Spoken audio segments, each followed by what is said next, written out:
First tonight, the latest from the courtroom. I'm Madeline Heath here at the Lewis and Clark County Courthouse, where a coroner's inquest was held to look into the death of Danielle Moore that happened just blocks away back in March. More on the verdict coming up. Plus, no SNAP, no safety net. How some Montanans are getting by with the pause of SNAP benefits. And later, I'm Megan Thompson here in Uptown Butte at a boutique that's celebrating a one-year anniversary. Coming right up, we'll take a look at the behind the scenes of this unique agricultural business that links alpaca farming to her storefront in Uptown Butte.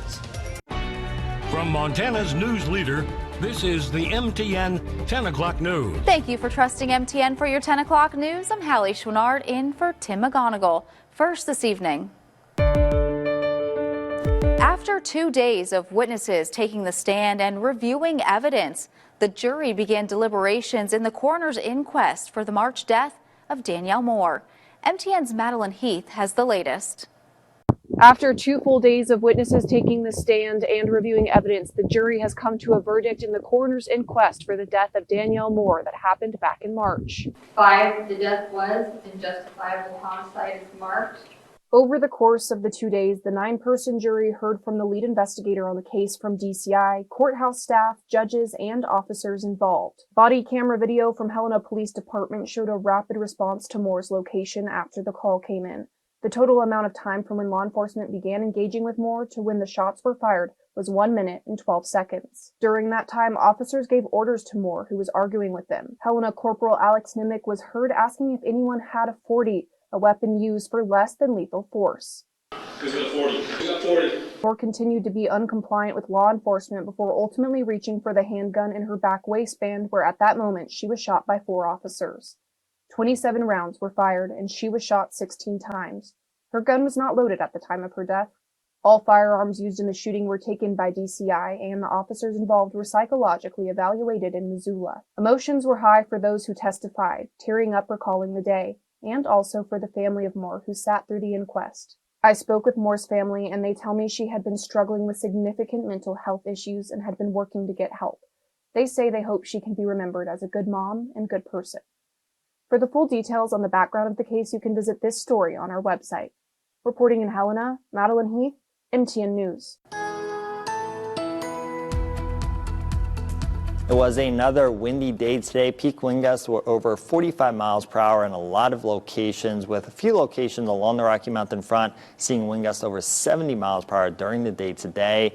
Bynum Reservoir had a peak wind gust of 75 miles per hour. Doggone Lake had a peak wind gust of 71 miles per hour. Logan Pass had a gust of 68 miles per hour. Black Eagle and Sun Prairie both had a wind gust of 62 miles per hour. Cut Bank had a wind gust of 59 miles per hour, and Havre had a wind gust of 58 miles per hour. Browning, Chester, and Shelby all had a peak wind gust of 56 miles per hour. Great Falls had a peak wind gust of 51 miles per hour. In Malta and Zortman had a peak wind gust of 45 miles per hour. We're still dealing with gusty winds right now in locations east of I-15 as well as along the Rocky Mountain front, as sustained wind speeds are between 10 and 30 miles per hour. We had seasonable temperatures today. Highs were in the mid to upper 40s and low to mid 50s in most spots, and right now we are in the 30s in most locations, so it is cool outside. There were scattered rain and snow showers around throughout the day today, and we're still seeing some of that precipitation right now within north central Montana and locations east of I-15.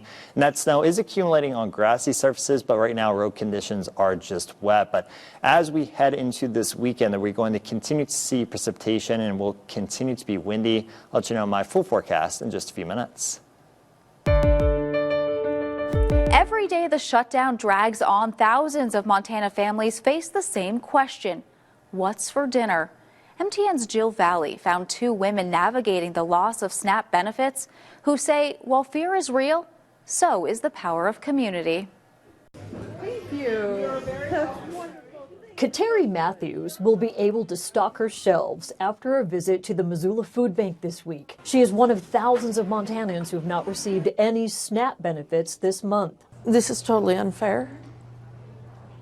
Not being able to shop with your food stamps. I've not experienced this before. I have a couple cans of beans, I think. Nancy Rishoff checked her SNAP balance today. $0, 0 cents. We don't know what's going to happen. We're just kind of out here going, okay, next.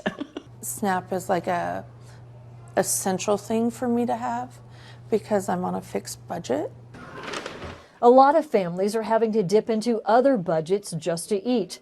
But shuffling food money from other tight budgets creates its own cascade of stress. Yeah, exactly. A lot of, I can't believe this, what am I going to do? How am I going to survive? I've had several people mention this is like super bad timing because November's Thanksgiving. How are we going to have Thanksgiving? It's kind of a tough month to do this. While it is a very uncertain time for those who depend on SNAP benefits, both women tell me they have felt the support from the Missoula community, the different businesses who are stepping up to donate, and they feel a little less alone. And I've seen posts where people have filled some of those pantries throughout the town, and I think it just warms my heart that people are willing to help us. It makes me really happy that there's so many people in our community that donate. Until the government shutdown ends or partial SNAP benefits resume, Nancy and Kateri join thousands of other Montanans navigating an impossible situation. I don't know. It's difficult. I don't have an answer. In Missoula, Jill Valley, MTN News. From her farm to her storefront, hear how one woman is transforming alpaca wool into beautiful, made-in-Montana products. Stay with us. From Montana's news leader, you're watching the MTN 10 o'clock news. A Butte artist and alpaca farmer celebrating a big business anniversary. MTN's Megan Thompson met up with the businesswoman at her farm and boutique that's been supplying the mining city with cozy alpaca products, many made right here in Montana. A Butte woman is bringing the unique concept of farm to boutique with her alpaca products that are grown right here outside of Butte. And she's celebrating 1 year of selling products like this here at her boutique on Park Street. The color of the dye when it's wet is going to be slightly different than the color of the yarn when it dries. It is almost like Christmas, trying to see if you really did get your math and your recipe done right. Betty Kiaba is an alpaca farmer and fiber artist. For a decade, she has been raising over a dozen animals on her homestead north of Butte. She has traveled the art market circuit for years, selling yarn and other products made from her animals' fiber. But last year, she put down roots at a boutique in Uptown Butte. You know, kind of the evolution of kind of the farm and me as a fiber artist, going from just doing occasional shows in the farmer's market to, you know, finally just putting down roots and saying, no, this is where we are. This is what we look like. At Snowdrift Alpacas, you can find an array of Betty's hand-dyed alpaca yarn. She also sells socks, gloves, shoe inserts, and felted hats. Soft alpaca rugs and soft sculpture teddy bears are also on display next to art made by family and friends. Majority of everything that we have there is stuff that we do take pride in and make ourselves. Becoming a member of the Uptown Butte business community is also a source of pride for the small business owner. I'm just very proud of being here for a year, and it's amazing life, and when a door opens, if you don't step through, you don't know. On November 8th, from 10 in the morning until 5:30 at night, Betty is offering a 10% store-wide discount and a chance to enter to win a basket filled with items from the store, located at 127 Park Street. In Butte, Megan Thompson, MTN News. I know. It was a morning of celebration at the state capitol as Montana honored the newest History Teacher of the Year.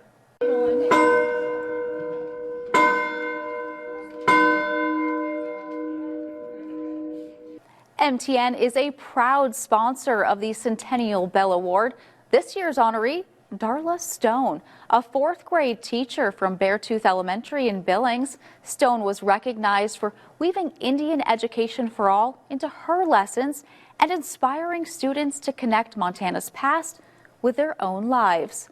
Stone and her students rang the Centennial Bell at 10:29 this morning, the exact minute Montana became a state in 1889. She received over $4,000 in prize money to be used towards field trips, speakers, supplies, and other tools to enhance learning.